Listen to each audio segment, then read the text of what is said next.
4 5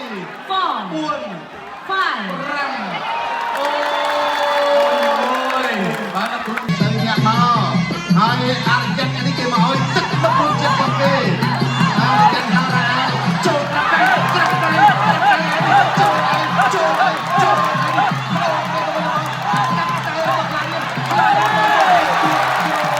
គឺជាគូអន្តរជាតិកម្ពុជារងលក្ខណៈកប់ចាក់រៀម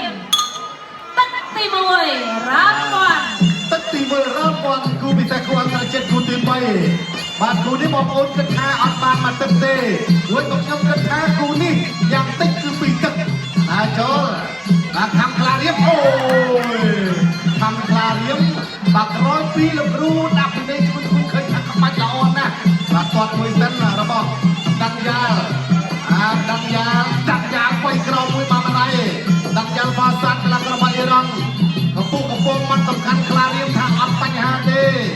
តែចូលអត់តែទៅវិញមកដូចគ្នាលោកគ្រូទឹកប្រទេសតែជាអាញារ៉ាំជើងការប្រកួតគាត់មកជើងអូយ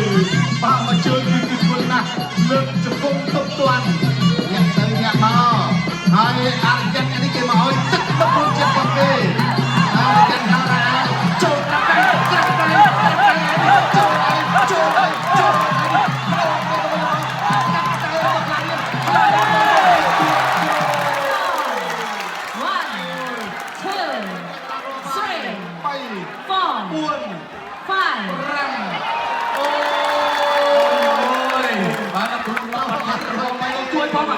ជួយផងបាទនេះសន្លឹកឈរហើយបងប្អូន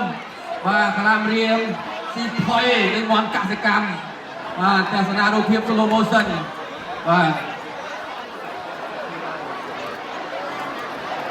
សាការីរបស់យើងសុំ play រូបភាព slow motion បាទនេះបងប្អូនបាទទៅចាប់អារម្មណ៍រូបភាពយឺតបាទកណ្ដុកដៃរបស់ខ្លារៀងបាទខ្លារៀងណែចូលប្ដូរគ្នាដំបងបដូរគ្នាតែកណ្ដាប់ដៃខ្លារៀមក្រានឈ្មោះនៅលឿនជាងបាទកីឡាករដាំយ៉ាល់ហ្វាសាតក្តោបមុខលុតជង្គង់ជ្រឹបតែម្ដងបាទរហ័សមែនទែនខ្ញុំស្មេសម្រាប់កណ្ដាប់ដៃរបស់កីឡាករខាងខ្លារៀមឥឡូវនេះសូមធ្វើការប្រកាសលទ្ធផលជាផ្លូវការ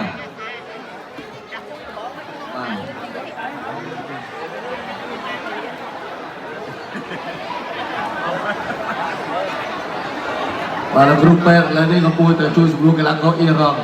អរលោកស្រីនាងកញ្ញាសូមអបអរសាទរជ័យជំនះរបស់ខាំខ្លា